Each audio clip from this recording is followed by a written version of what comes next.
Maayong buntag kanatong tanan sa mga kaigsuonan nako nga gasimba sa alas 7 nga panimbahon ug sa alas 3:30 usab nga mga kaigsuonan.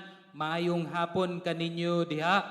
Salamat sa Ginoo sa panahon nga kita makatapok sa pagsimba bisan naa kita diha sa tagsa-tagsa nato kapanimalay. Akong pagampo nga dili kayo ta magsobraan ka relax nga basin hinuon makatulog na hinuon ka samtang naminaw ka sa pulong sa Dios karong panahona. Kung naa kay Biblia diha palihog ablihi ang imuhang Biblia sa Mateo kapitulo 15. Mateo kapitulo 15. Magsugod kita sa 21 hantod sa 28. Gapadayon kita no sa pagtuon nato sa pulong sa Dios diha sa Mateo, sa libro ni Mateo. Ako ang giuluhan kining ato ang pagsimba karong adlaw nga usa ka importante nga karakter sa usa ka tawo nga naa sa gingharian sa Dios. Magastorya kita karon kabuntagon kabahin sa pagtuo ug paunsa pud kita mulantaw sa mga tawo regardless sa ilahang kahimtang sa kinabuhi, sa ilahang pagtuo nga naa diha sa Dios. Samtang kamo gapakli karon sa inyuhang Biblia, gusto ta mo nga ingnon nga sa panahon karon nga galisod ang atoang sitwasyon tungod sa COVID nga virus, ang inyuhang mga leaders dinhi sa GCAF ug bisan kauban sa atoang mga prayer warriors nagaampo kaninyo sa katong mga kaigsuonan nga naa sa balay. Kami nagampo kaninyo karong panahona. Kabalo ko nga gaampo usab kamo sa ako ang mga kaigsuonan nga bisan sa ingon ani nga sitwasyon nagaadto gihapon sa inyong tagsa-tagsa ka trabahoan kung asa man kana kabalumi nga naa sa inyuha diha nagaadto gihapon sa inyuhang trabahoan. Nagaampo mi kaninyo, be encouraged with that. Nagaampo mi kaninyo ug sa kadtong ato ang mga kaigsuonan nga gitawag natog mga frontliners nga naa sa atubangan katong naa sa medical nga field, mga medical practitioners, mga doctors, mga nurses ug uban pa nato nga mga staff sa hospital. Kami nagaampo kaninyo ug ang amoang pagampo gayud kay kita makalahutay niining panahona diha sa puno gihapon sa pagsalig sa ato ang Dios. Pareho kanako daghan pud kanato nga naminaw karong adlaw na stuck sa ato ang tagsa-tagsa ka panimalay. Ako mismo na stuck sa panimalay kauban usab sa ako ang pamilya usa kini kahigayon nga nakita nako nga maayo kay ako naka-spend ko og taas-taas nga panahon ilabi na gayud sa kinamagwangan nako nga anak kay tungod ga eskwela naman gud siya daghang panahon nga dili kami nga magkauban sa amo ang tagsa-tagsa ka diha sa panimalay. Apan karon daghan mi og panahon nga makig dula o uban pa nga mga buluhaton o pareho sa inyuhan nahimo usab nga produktibo ang ako ang panahon dito sa balay. Daghan kog nakatunan. Usa sa ako ang nakatunan kay for the first time naka-painting ko, gigamit nako ang watercolor sa ako ang anak. Sada man di ay mag-painting, pwede po na ninyo buhaton samtang wala mo'y ginabuhat sa balay. Naapay isa kaduha nga butang nga ako ang nakatunan. Nagkat-on ko og unsaon nga ng trabaho sa parlor ba. Kanang magkulor sa buhok sa akong asawa. Lingaw man di ay na siya no basin og mag-usob nako og trabaho igkahuman karon og mo apply nako sa ilahang ron-ron nga salon. Pero nagkat-on ko og color sa ako ang sa buhok sa akong asawa nga bisan hantod karon ang chemical kay naa gihapon sa ako ang ilong. Dili ni siya COVID kung manghatsing unya ko unya. Chemical ni sa buhok sa ako ang asawa. But while it nagsugod pa lang kadtong pagka-priso nato sa ato ang panimalay, lingaw kaayo siya kay daghan mig nabuhat sa ako ang mga anak. Pero as samtang kini nagapadayon, murag usa gayud nga pirming reklamo sa ako ang duha ka anak kay, Papa, hilabihan man ka boring ang ato ang sitwasyon karon. Unya pirmi ko magsigig kadungog niining mga pangutanaha, Papa, pwede ba ko mulaag? Papa, pwede ta mo adto sa SM? Gimingaw ko sa akong mga classmate, pwede ko mo bisita sa ilaha para mag-play date? O pinakahadlok na mo nga pangutana sa ako ang asawa kay ang pangutana, Papa, pwede mo tanaw mi og TV? And most of the time, pirminti gayod ang tubag yun na mo sa ako ang misis usahay, dili pod namo matuman. Pero pirminti kay kining pinaka para siguro sa ilaha, pinaka boring na nga pulong sa tibuok kalibutan, ang pulong nga dili pwede. And makita nimo sa ilahang naong nga grabe gayud sila ka frustrated. They are so frustrated with what is going on kay grabe ka way lami ang ginabuhat sa balay. Sige lag lingkod, sige lag unot-unot, to a point that you would see the frustration in their faces. No? Moabot na sa ilahang nawong, o kay tungod murag ilahang gibati ba nga, ginapugos sila og buhat, og usa ka butang nga dili sila gusto, kay ang ilahang gusto mulaag og mulakaw. Karon niining mga panahona, nakahinumdum ko actually sa ako ang inahan. And dapat magbantay-bantay ko kay basin og naminaw siya karong panahona. But there was a time sa gamay pa ko nga ang tanan nga mga bata didto sa amo ang simbahan nga gamay, gasulob sila, mga cool kids ditong dapita. Ang sinuloban nila kay kining mga patsada kayo nga t-shirt nga naay drawing og usa ka robot, transformer, Voltes 5, Voltron, ug uban pa nga, tsada kayo nga robot. Apan ako ang mahinumduman kay kadtong kanang hayag kaayo nga yelo, nga silky nga polo shirt, kanang sinaw-sinaw nga polo, nga maugyoy ginapa suloob sa ako ang mama kanako pirminti. Dili gyud ko ganahan, apan iya man ang ganahan, pildi man ko niya, so gasulob ko og kanang yelo nga landag kaayo, kanang bright kaayo nga yelo padulong sa simbahan, samtang ang mga kauban ako kay patsada kaayo ang ilahang t-shirt. And I get frustrated as well by my mother. I think it was the same feeling gi-experience sa ako ang mga kids during this time. But then karong panahon na I realized nga naadi ay toy intention ang ako ang inahan nganong gusto to niya. She wanted me to be presentable in church as we worship the Lord. Maayo pud kay nakapulo. Pero that was not my desire. Dili man ko gusto kay ang ako ang gusto kay kadto mang robot nga t-shirt. But yeah, many times there are things in our Christian life, mga butang sa Kristohanon natong kinabuhi, nga gusto sa Dios nga aduna kitay certain kind of spiritual disposition. In other words, gusto sa Dios nga sa ingon ani nga sitwasyon nga isip ikaw usa ka Kristohanon, ingon ani ang imuhang disposisyon, ingon ani ang imuhang karakter, ang imuhang linihukan, ug ingon ani ang imuhang tinubagan. Apan naapoy panahon sa ato ang kinabuhi nga gitawag kini ni Pablo nga naay gubat sa ato ang kasing-kasing tungod kay naamantay unod nun nga gusto. Daghang mga sitwasyon sa ato ang kinabuhi nga ato kining gina-eksperyensya.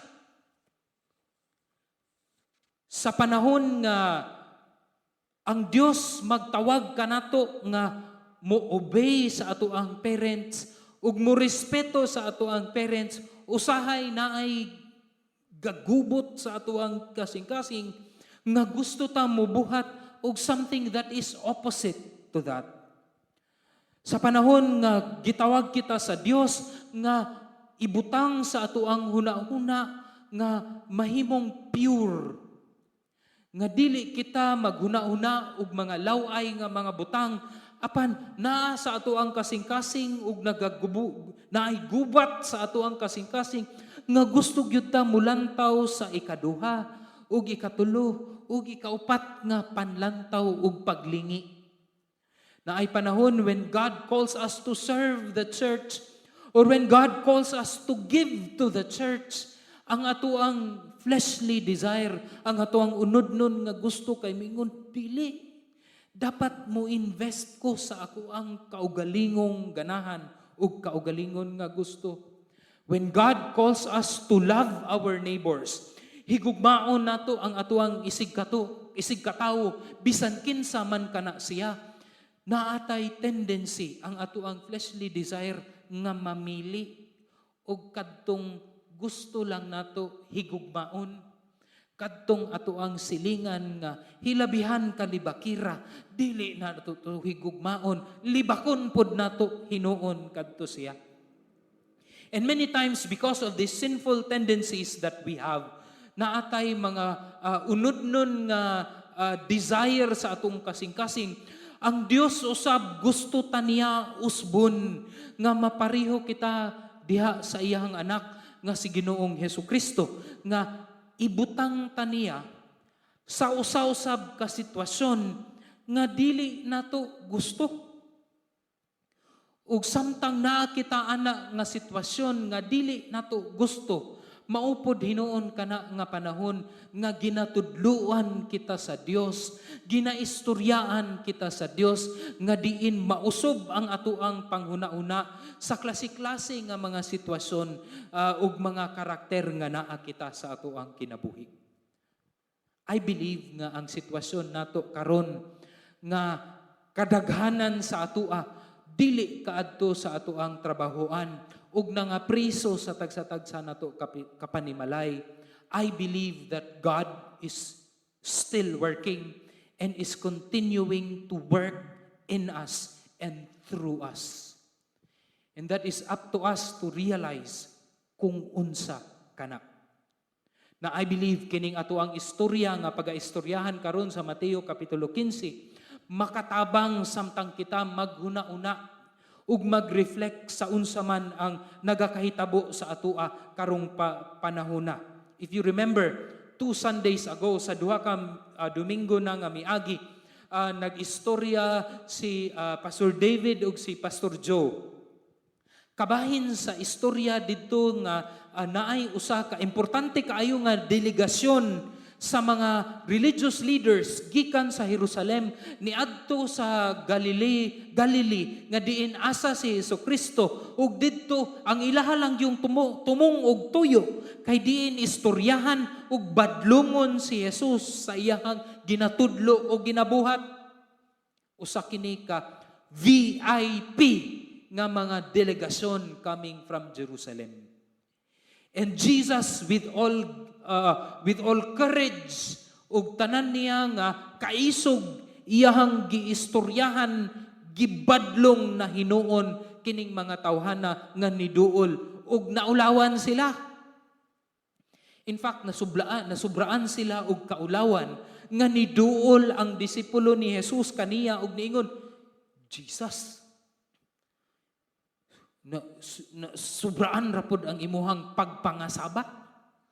Naulawan na noon kining mga tawhana, importante ra ba ni sila? You would realize that during the time nga ang mga disciples were actually girebuke si Jesus Christ sa iyang disciples. Can you imagine that? But you see also at that certain situation nga makita nimo nga naa pagyud di ay mga values ug mga karakter nga naa niining mga disipulo ni Jesus nga dili pagayud uyon sa usa ka karakter sa tawo nga naa sa gingharian sa Dios, lumulupyo sa gingharian sa Dios. And if you could remember, 4 Sundays ago, I was also there, nag-preach kabahin sa feeding of the 5,000. Nga si Jesus, ang primary niya nga tumong og tuyo niadto nga ministry was to teach the disciples on compassion. Kung unsa ka importante ang compassion, because tungod diining compassion, through a faith-based compassion nga gagikan sa pagtuo sa Dios, mahimo nga ang ebanghelyo ni Ginoong Hesus mukalat sa bisan asa man sa tibuok kalibutan.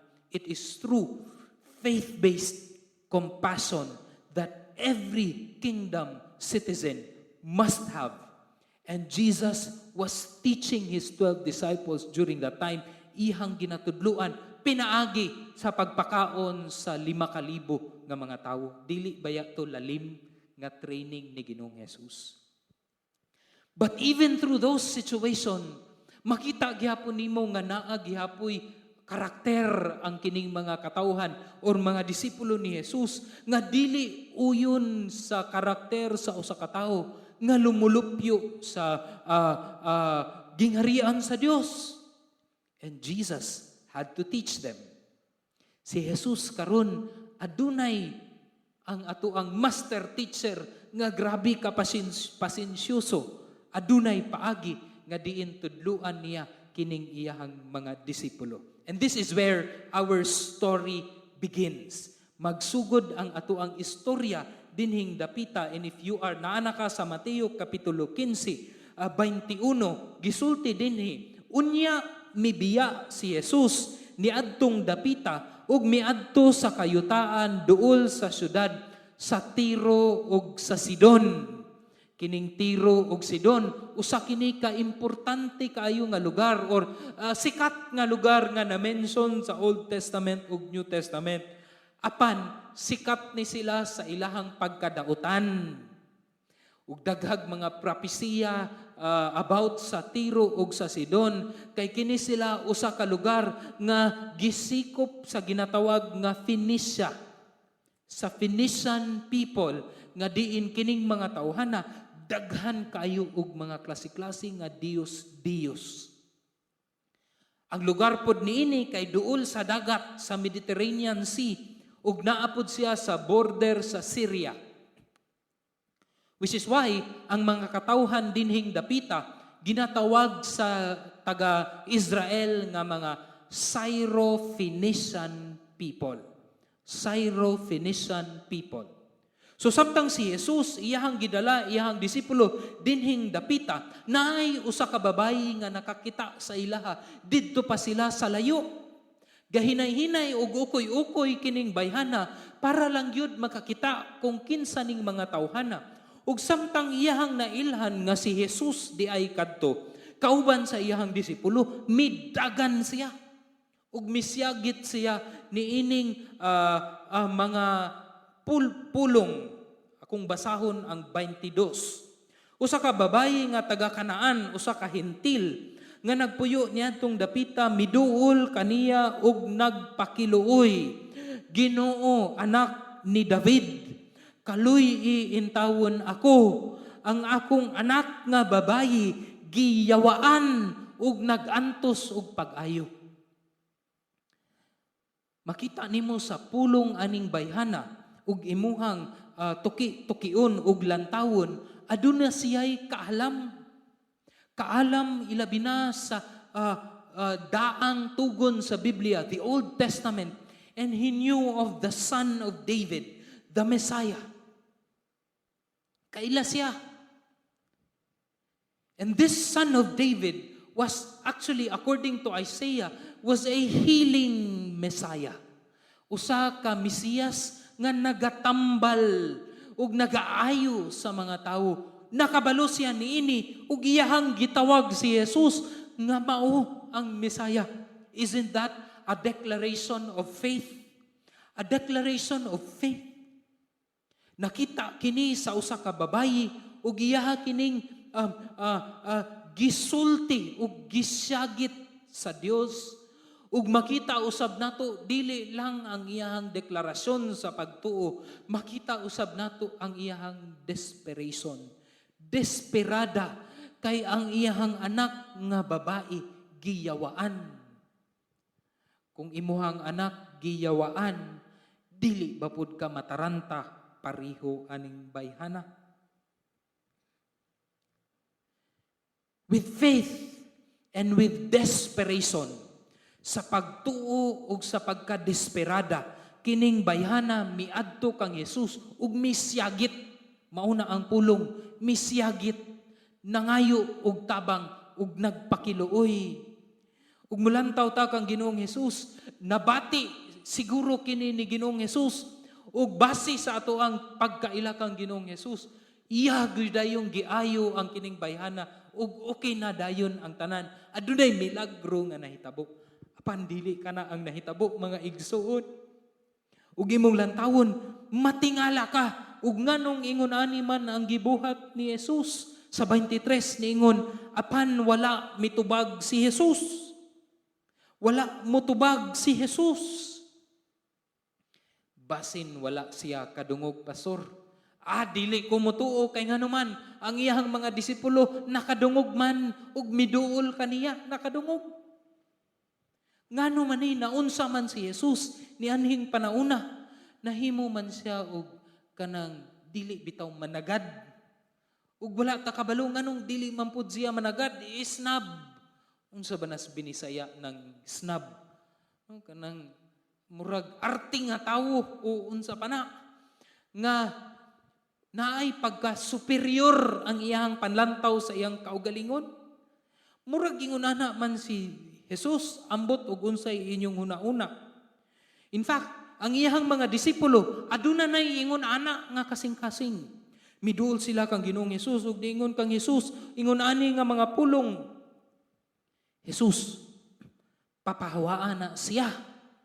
Kay siya nagsunod-sunod kanato. Saba kaayo.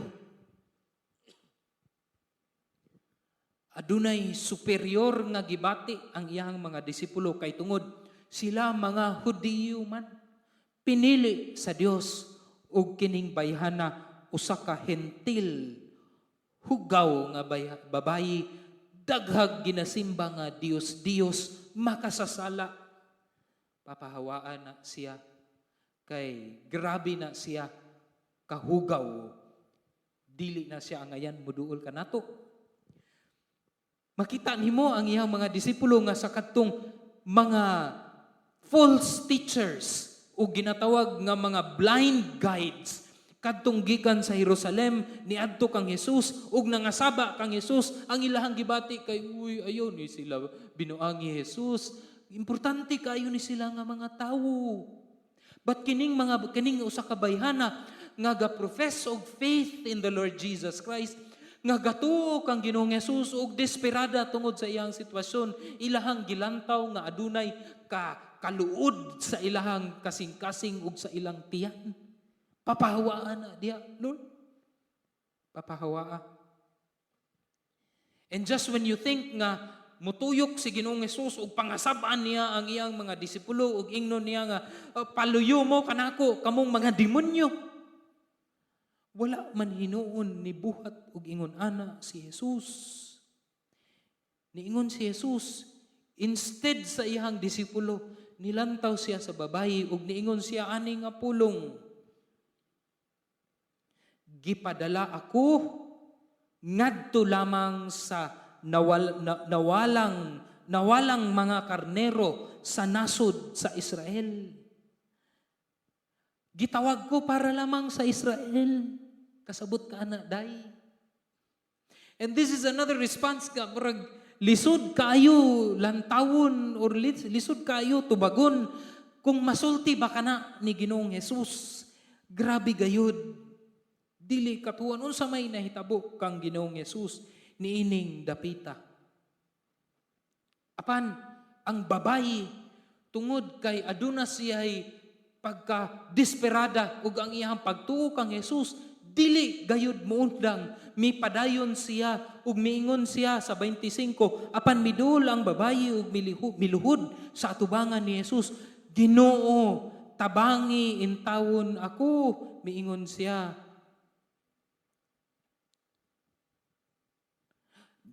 Ug niingon si Jesus, in response pagyud niini, tabangi ako Ginoo, miluhod na gyud sa iyang atubang. Niingon si Jesus, dili maayo nga kuhaon ang pagkaon sa mga anak aron ipakaon sa mga iro. Isn't that amazing? From Jesus calling the Israelites as karnero, karon gitawag niya ang babayi kauban sa iyang tribo ug mga iro. Nitubag ang babayi kaniya, tinuod ka na Ginoo, apan bisan gani ang mga iro, makakaon man sa mga mumho nga nangahulog gikan sa ilang agalon, sa lamisa sa agalon. Nakita nimo nga ang babayi miuyon sa giingon ni Jesus. Grabe, in her faith in the Lord Jesus Christ, niuyon siya nga, o tinuod man nga karniro sila, kami mga iro. Pero mukaon gihapon mi sa pagkaon og mga mumo nga mahulog gikan sa lamisa sa among agalon. And right then and there, nitubag si Jesus, 28. Ug mitubag si Jesus kaniya, babayi, pagkadako sa imong pagsalig, matuman ang imong gihangyo, ug niadto gyud dayong gutloa, naayo ang iyahang anak. Amazing story of the Lord Jesus Christ. Nahuman na kita og basa, apan wala pa nato natubag ang pangutana, nga nganong ingon ato man si Jesus? Nganong muraman siya og snub? Nganong muraman siya og superior sa pagsugod pa didto sa babayi? Nganong ingonana man si Jesus? Well, there are two things. Matud pa sa mga biblical nga mga scholar, two ways nga naga-interpret sila ni ini nga pagtulunan. Nganong ingon ato man si Jesus? Una, matud pa nila, ingon ato daw ang gibuhat ni Jesus or ang disposisyon ni Jesus aron matudluan niya ang babayi og perseverance. Nga mupadayon og paghangyo, nga bisan og dili siya dunggon sa Dios, bisan og no ang gi-answer sa Dios kaniya, padayon gihapon siya og paghangyo, og didto ni gawas ang iyahang dakong pagtuo diha kang Ginoong Jesus. Ang ikaduha usab nga interpretasyon, matud pa sa mga scholar, kay dili di ay kadto primarily para sa babayi, kundili primarily maukad to ang sitwasyon nga diin tudluan ni Jesus ang iyahang mga disipulo kung unsa gayud ang dapat nga panlantaw nila, ilabi na sa mga tawo nga dili nila pareho og tribo. So it was a teaching lesson of Jesus Christ to His disciples nga ang grasya sa pagtuo, the gift of grace that the Lord bestows to people, dili man na siya nagapili og unsay color sa imuhang skin or unsay imuhang sinultian. And as a result, each believer, tananta nga magtutuo kang Ginoong Yesus, dapat kita makasabot nga dili mamili ang Dios sa paghatag sa gasa sa pagtuo, and that our compassion must be the same to people kung unsa man, regardless kung unsa man ang ilahang color sa ilahang panit, ang ilahang tribo ug ang ilahang sinultian. But my friends, I hope that you would see the heart of Jesus Christ for the nations. Nga si Jesus, ang gasa niya sa pagtuo, wala lang man niya gihatag sa mga Bisaya, kanimo ug kanako. Gahatag usab si Jesus og gasa sa pagtuo sa atoang sa mga katribuhan nga naa diha sa atoang palibot, and we are not to discriminate them. Kabalo ba mo nga sa throughout church history, sa panahon nga naay dakong krisis ug naay dakong pandemic nagakahitabo sa kalibutan niadtong panahona, it is also the time nga ang mga Christians would thrive. Mudaghan ang mga Kristohanon sa ingon ana nga panahon kay nganuman it is during those times that the Christians would go. When the world would shun people nga adunay mga sakit ug adunay mga ingon ana nga sitwasyon, it's the Christians who would go out, who would pray for them. Ang mga Kristohanon moadto kanila ug motabang kanila, moampo kanila ug mubuhat sa tanan out of compassion for them. Kay gitawag man kita isip mga katawhan sa gingharian nga muhatag og compassion, magpakita og compassion tungod sa ato ang pagsalig kang Ginoong Hesus. Do we do that today? Or naa kanato ang adunay pagpili nga dinhi lang ko kay tungod pareho man mi, ingon ani man mi, magkasinabot man mi. And wala na kita gaampo sa mga tao nga dili nato pareho og tribo. Wala na kita nagatabang ug nagahatag sa mga missionaries nga nagaadto niining mga tawhana. The Lord calls us to love and to be compassionate to people regardless of their color or their odor. But not only that, Jesus also was teaching the woman during this time. I believe that Jesus, being the master teacher, can hit two birds with one stone sa iyang pagtudlo sa babae, kabahin sa persevering faith. Pagsugod, wala niya tagda ang babae. Murapod na, og sa aymuha, og ako ang pagampo. Nga usahay gaampo ta sa Ginoo nga tabangi ko, Lord. Pero murag wala may tubag, hilom man ang Ginoo. Nangayog tabang ang babae. Ningon si Jesus, wala, dili. Kay dili ko para sa imuha, didto ko para sa Jerusalem. Usahay kita pod gaampo sa Dios ug ang tubag sa Dios, dili. Pero Lord, para man ni sa imuha, dili.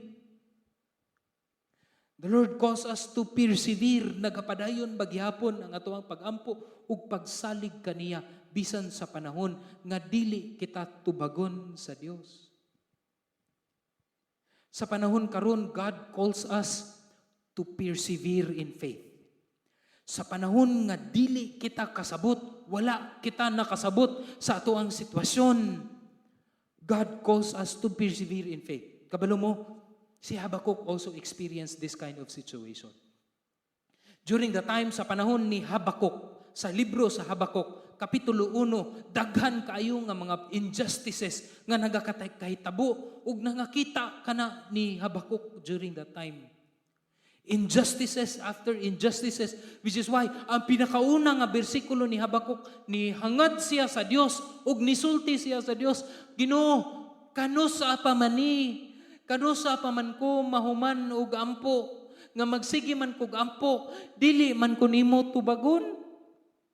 Daghan kayo nga pangitabo, luoy kayo ang imong katawhan, pero asa man ka. Habakkuk had that prayer. You know what? God answered him. Kabalo mo sa itubag sa Ginoo. Verse 5, ingon ang Ginoo, tubagon ti ka, Habakkuk.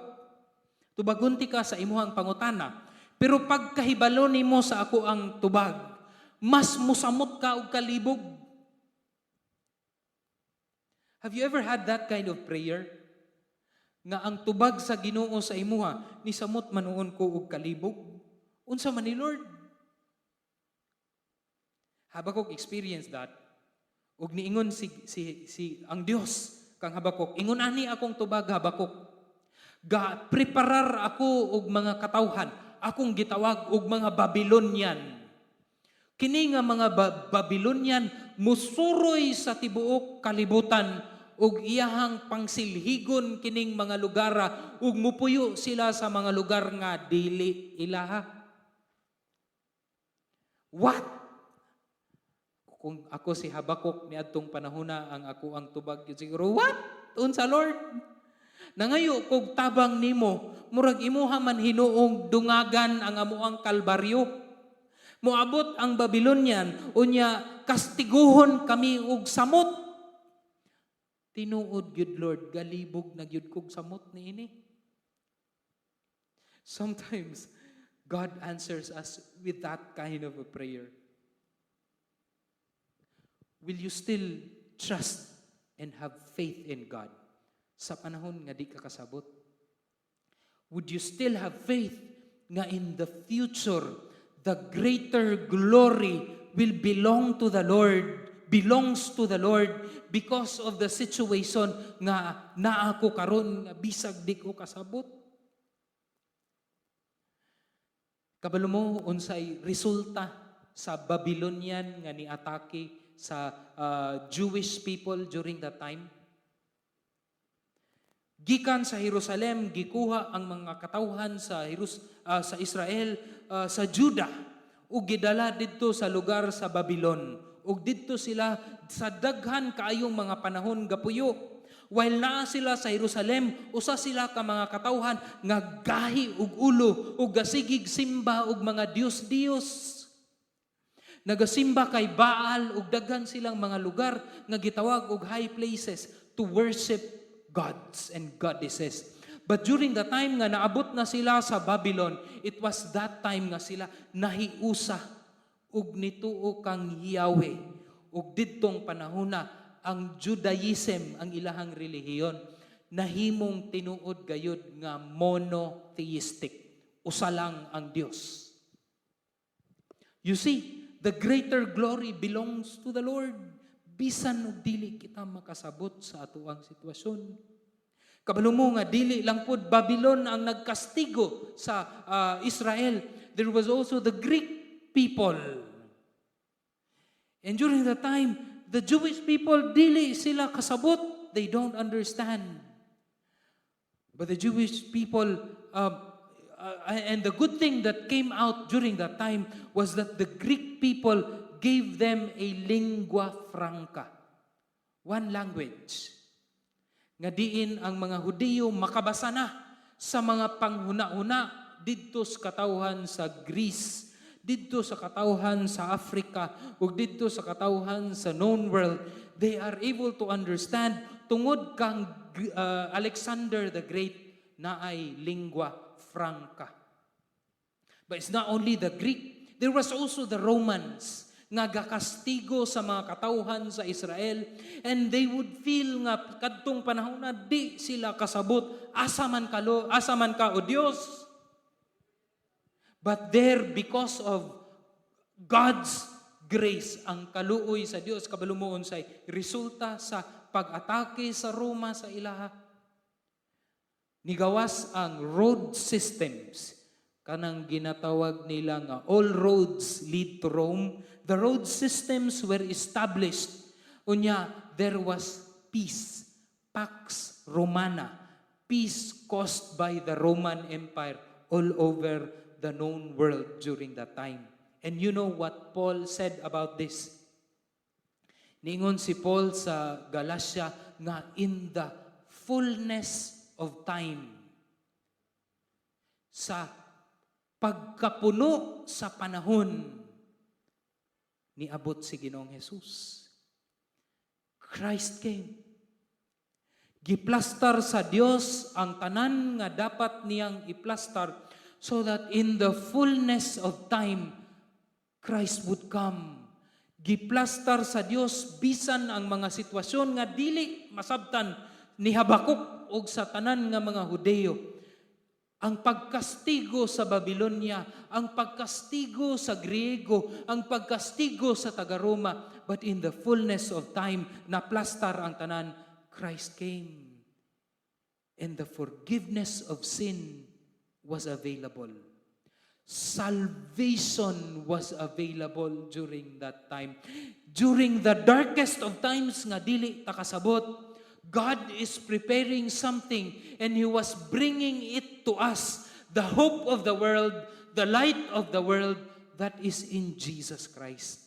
Will you trust God during these times nga dili ka kasabot. Many things will continue to get worse. Magkagrabe ang mga panahon gikan karon matud pa sa Biblia. But yet the Lord calls us to continue to abide in Jesus in faith. Will you do that? Sa panahon nga di ka kasabot, naunsa na ning atong ekonomiya, galibog ka kung asa ka mokuha sa imong pang-adlaw nga panginahanglan. Galibog ka kay naa siguro kay pamilya nga gapakita na og senyales sa COVID-19 virus. Or basing gahuna-una ka nga mas mugrabe pagyud ni ang COVID virus. Will you trust God? Will you not fear and continue to live out your life as a disciple of the Lord Jesus Christ, nga naay kaluoy, nga naay compassion towards people? I hope you do that. I hope that we will be a church nga gabutang sa ato ang pagtuo diha lamang kang Ginoong Hesus. Because we know that in the end of it all, we have a hope that could never be shaken. Naa kitay pag-asa or paglaom nga dili gayud mapakyas diha lamang kang Ginoong Hesus. Atong iduko atong ulo ug magampo kita. Salamat kaayo o Dios sa pulong nga amo ang katunan ug natagamtaman karong adlaw. Salamat o Dios nga bisan sa sugo sa amo ang gobyerno nga dili mo gawas sa amo ang panimalay, aduna gyapon kami oportunidad nga makapaminaw sa imuhang pulong ug maghiusa diha sa espiritu ug sa kamatuoran. Ginoong Dios, sa panahon nga adunay crisis karon, nagaampo ko nga mubisita ka sa tagsa-tagsa namo ka panimalay. Lord, tudloi kami, badlunga kami, ug himua kami o Dios nga mausob sa amo ang tagsa-tagsa ka panlantaw ug tagsa-tagsa ka gawi ug karakter, nga diin kami mirror sa karakter ni Ginoong Hesus. Tabangi kami o Dios nga dili kami mamili og mga tawo nga diin asa namo ipakita ang amo ang kaluoy ug ang kompason ni Ginoong Hesus, kundili hinuon ipadayon kini namo og pakita sa kinsa man o Dios nga dad-on nimo sa among atubangan. Tabangi kami o Dios nga sa panahon sa crisis ug pandemic, kami maghiusa isip mga anak ug tumutuo ni Ginoong Hesus nga mupadayon sa pag-alagad kaniya diha sa kamatuuran ug diha sa espiritu, nga diin karong panahon na o Dios mas mudaghan pagyod ang mga disipulo nimo sa tibuok kalibutan. Salamat o Dios, bisan sa kalibog nga naa kami karon, kami gatuo kanimo kay ikaw man ang amuang kahayag, ikaw man ang amuang paglaom ug dili gayud ikaw mapakyas. Sa ngalan ni Jesus kami nagaampo. Amen ug amen.